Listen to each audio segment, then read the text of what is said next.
Salut à tous, c'est Kazin, j'espère que vous allez bien. Allez, aujourd'hui direction vide-grenier, il y a un petit vide-grenier.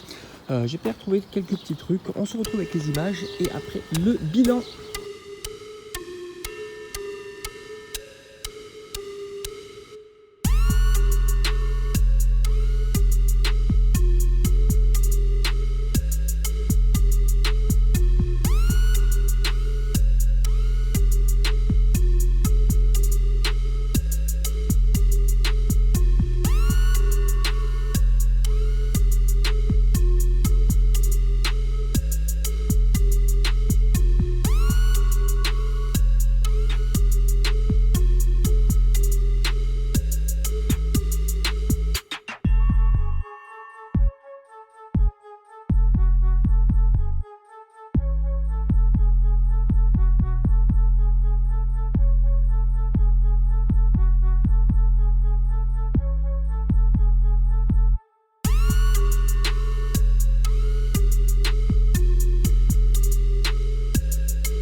Bon, ça y est, vide-grenier terminé.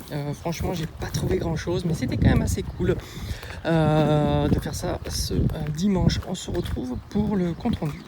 Alors, retour de ce vide-grenier, franchement, bon, bah, j'ai pas trouvé grand-chose, mais je suis quand même content des petites trouvailles de ce vide-grenier. C'était un petit vide-grenier, donc je m'attendais à pas grand-chose, et puis c'est toujours le jeu, puis la surprise de trouver quelque chose de bien cool. Il y a 3 items que je vais vous montrer. On va commencer par un petit lot de figurines, plutôt sympa.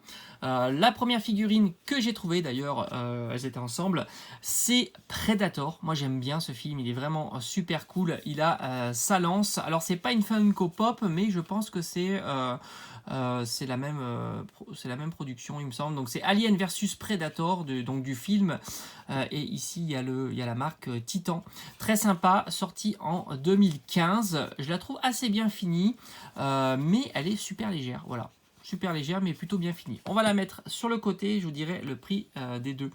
Et enfin la deuxième figurine, très très sympa. Et celle-ci je suis très content, moi c'est la nostalgie des années 80-90, SOS Fantôme.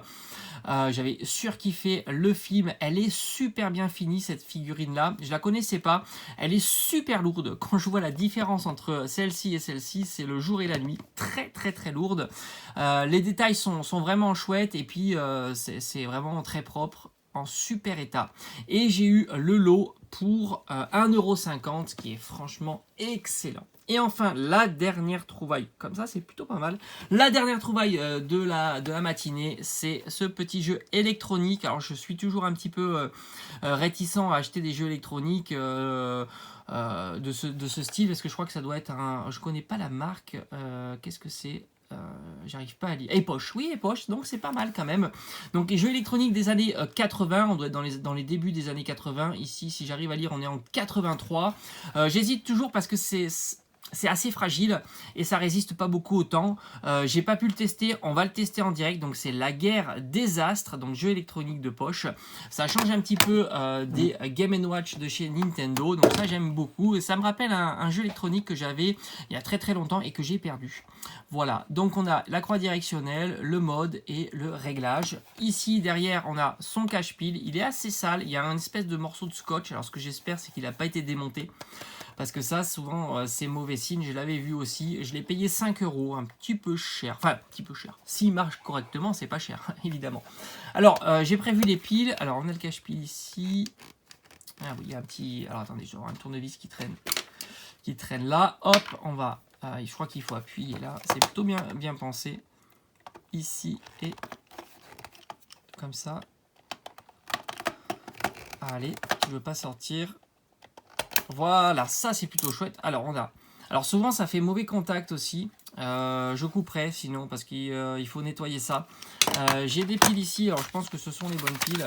J'ai toujours des petites piles comme ça, des petites piles boutons pour pouvoir tester mes petits Game & Watch. D'ailleurs je vous en avais fait des let's play et le Zelda, j'avais été bluffé quand même. Le Zelda c'était super cool. Alors on va mettre ça là, ici. Hop. Sinon il faudra peut-être le nettoyer à fond. En tous les cas j'entends pas de son. C'est mauvais signe. Ah, oh, yes, ça marche. Ah, ben ça c'est cool. Les pixels, enfin, on va dire l'écran est plutôt pas mal. C'est pas trop clair, donc ça c'est plutôt cool. J'ai pas l'impression d'avoir de son, ça c'est dommage. Oh, il y a un vaisseau, c'est plutôt joli. Le réglage peut-être. Je pense que le bouton réglage est à vérifier. Ah si, on a du son. Il marche super bien, visiblement. Ok, donc on a un vaisseau. Alors, il faut monter. Je peux pas le prendre. C'est un ennemi. Ok. Est-ce que je peux tirer, là? Oui. Oh, c'est un shoot 'em up. Non, mais c'est ouf, quand même. On est sur un shoot, hein. C'est vraiment pas dégueu, hein. Il y a un petit scrolling, là. Allez, on tire, on dégomme les ennemis. Voilà, bon, le but, c'est pas de vous faire un petit let's play. En tous les cas, je suis super content. Ce jeu électronique marche très bien. Donc, c'est top. 5 €, ça reste un excellent prix. Et il va aller compléter. Alors, je vais le nettoyer à fond. Hein, je vais le démonter, le nettoyer pour qu'il soit nickel. Il va aller compléter ma collection des petits Game & Watch. Voilà, j'espère que cette vidéo vous aura plu. Moi, très content d'avoir fait ce petit vide-grenier. Voilà, c'était un petit vide-grenier. Tranquillou, avec un peu de soleil. Et ça, c'est pas pour nous déplaire. On se retrouve très vite sur la chaîne. La semaine prochaine pour de prochaines aventures vide-grenier. Allez, ciao ciao.